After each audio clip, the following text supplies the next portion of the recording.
in, and I will not be,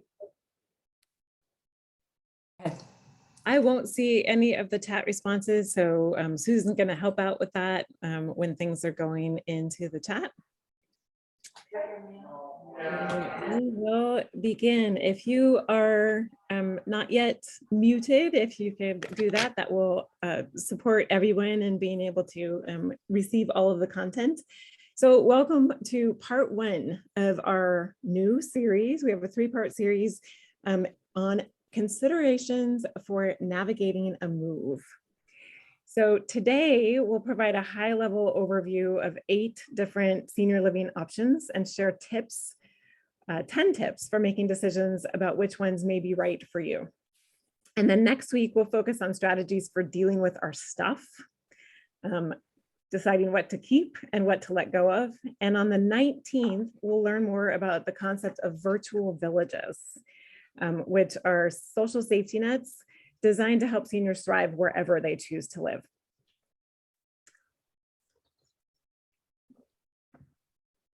So let's start by just getting a sense of where those that are here today are in this process of either actively considering or working through a move, or thinking about this from the perspective of helping someone else, perhaps a family member or friend, or just getting information for future reference.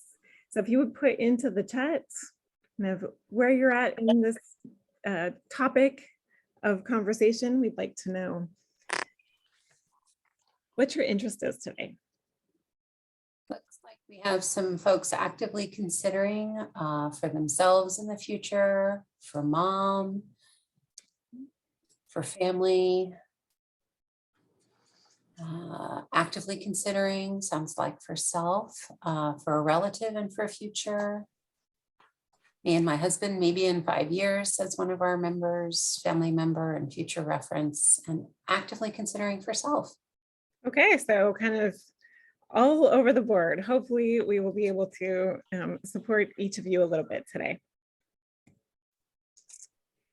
So this series was built by request. And in fact, it was one of the topics that had the most requests when we surveyed CAFE participants last fall. And that is in large part because making decisions about moving is hard, right? Unless your life fits in a backpack or fully in the back of your car, the cognitive, emotional, and physical work of moving is pretty significant. So we want to be able to make decisions that minimize the number of times that we have to do it.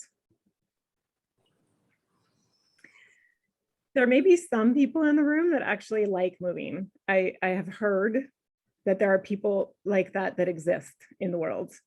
But I would imagine that most of us might wish that it could happen by magic, that our next home could just arrive and that everything that we would desire and need would be there for us so that we wouldn't have to do all of that work. But since we don't live in a wizarding world, we all need to kind of gather quality information about what our options are and build strategy.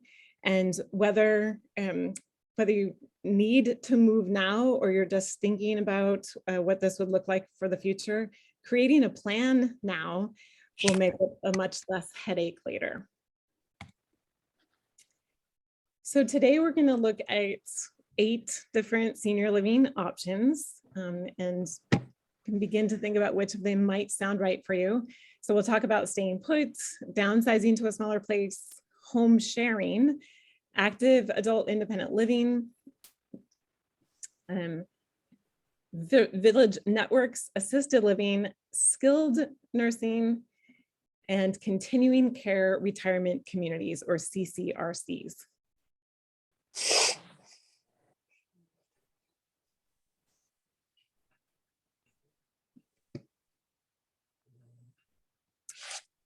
We'll also spend a little bit of time and I'm talking about how to narrow your options, how senior placement agencies can help,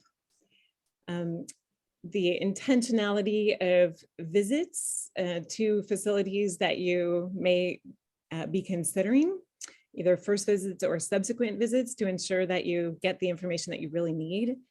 And then we'll close class with a list of 10 tips for decision making.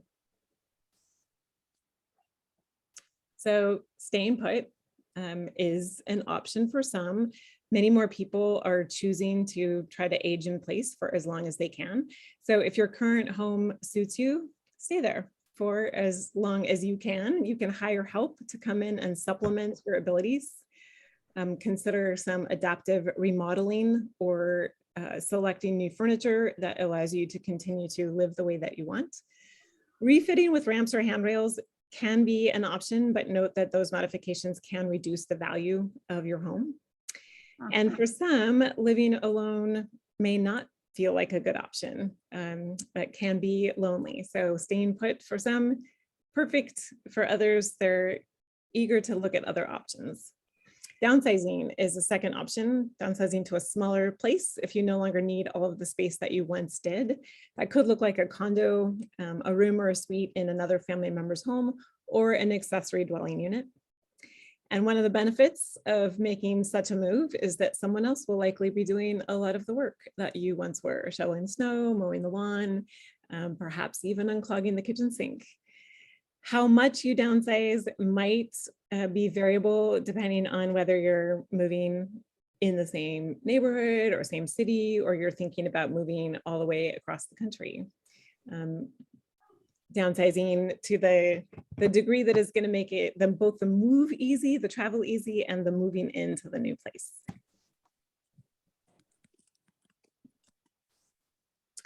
Home sharing could be another option. Think Golden Girls. If you don't want to live with your kids, but you would still appreciate the company and the cost sharing benefit of living with others, perhaps thinking about home sharing could be a fit for you. Success really is going to depend on finding good personality match, and then also having solid legal framework around that. One of the potential downsides is the less privacy and the fact that you may well need to move again in the future if you need services, additional services. Many people are moving into adult independent living communities. We're seeing a lot of those pop up, certainly here in Spokane. They're everywhere. I would imagine the trend is pretty consistent.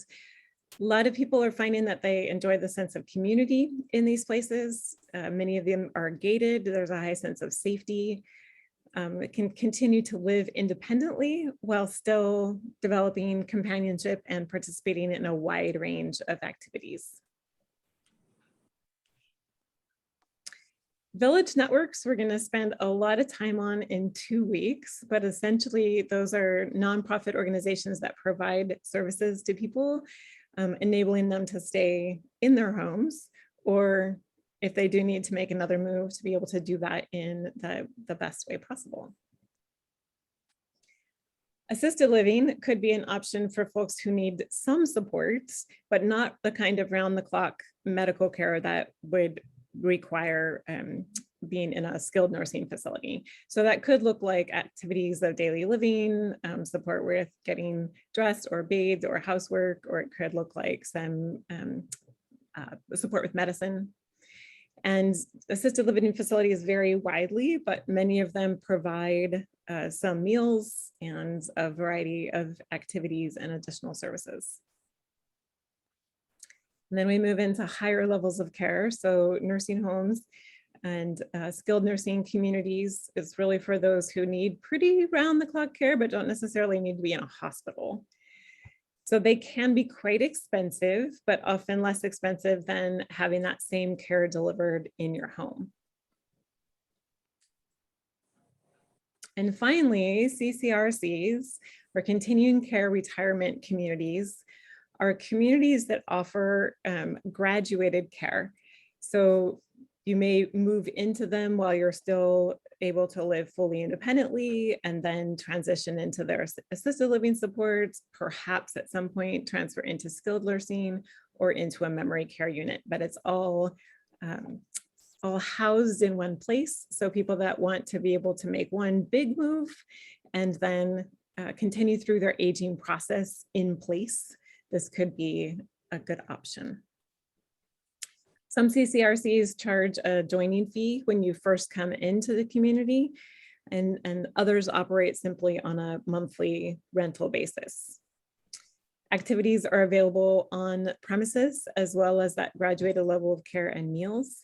And many offer spaces that allow you to still entertain much as you would do in your own home, to rent a community space for that. So as you consider narrowing your options, which of these 8 options might be best for me, you want to think about finances, your desired degree of privacy, and also perhaps to make a mindset shift that it's really not about giving up control, but taking control of all of those decisions while you can, rather than being moved when you no longer can make those decisions for yourself.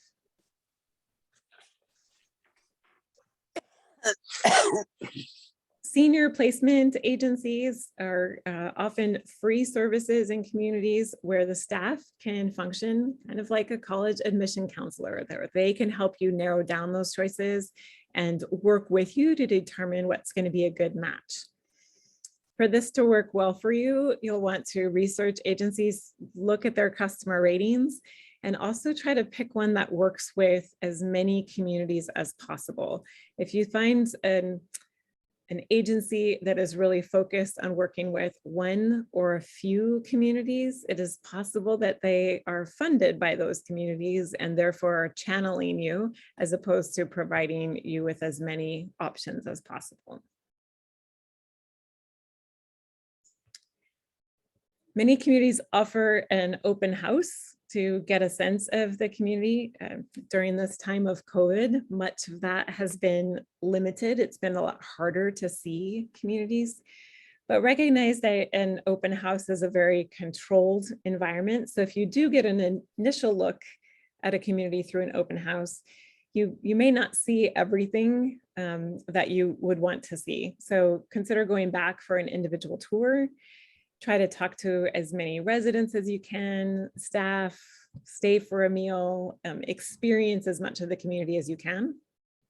Drive around the community, see what is available on the outside skirts of the community as well as within the community itself. Check out the activity calendar, see what kinds of things they're offering, and then consider what kinds of facility features are important to you. So pool and pickleball court is listed here. Some of them have movie theaters and barbershops and a whole lot of things that are contained. And so then tips to this navigation process. Think about choosing your space by first deciding on what your actual needs are and what is the lifestyle that you want to live and maintain. And consider starting the process sooner rather than later. The longer you wait, the fewer options you will have. Do dig into those finances and figure out what's going to be possible for you and what kinds of adjustments you may need to make in order to be where you want to be. Speak with others who have already been through this process and talk with them about what their experiences have been. And then consider what you really want in a home. And if you're not making this decision on your own, if you are not already living alone, this may be the basis of discussion with your spouse or your close family so that everyone's on the same page as to what is important. Again, drive around the community, try the food, visit with staff, visit with residents. Get a floor plan once you think you've decided where you may want to be. Get a floor plan and measurements so that you can determine what you can take, what you'd like to take. If there are some things that you feel are must-haves and they're not going to fit, that might be a part of your decision process. Some communities are also now providing computer programs that allow you to visualize your furniture in the space and rotate and arrange things so that once you have decided, you can have less effort once you're actually in the space. Next week, we're going to talk a lot about how do we decide what to take? So how much of our current furniture or other stuff are we going to take? And then consider not trying to recreate your current space where you go, but begin anew. Think of it as forward motion and a new chapter. So thanks to our amazing volunteer, Judith Fry, who is the most prolific reader that I know and the queen bee of our cafe research. She really brought these concepts to us, and much of it came from this book, Keep the Memories, Lose the Stuff. This will be in your recap. And so for more details on what we highlighted today, that would be a place, a recommended read to dig back into. So as we move into breakout rooms, these are the 3 things that we'll talk about. What options that you heard about, which of those 8 options might you be interested in exploring further? Who else might you need to include in that decision-making and why? And then what other decision-making tips might you add to the list? If you've already been learning about this, or perhaps you have made one of these big moves already, and there was something important that we didn't talk about today, please do share that with your group, and we would love to have that feedback as well. Thank you so much, Nicole.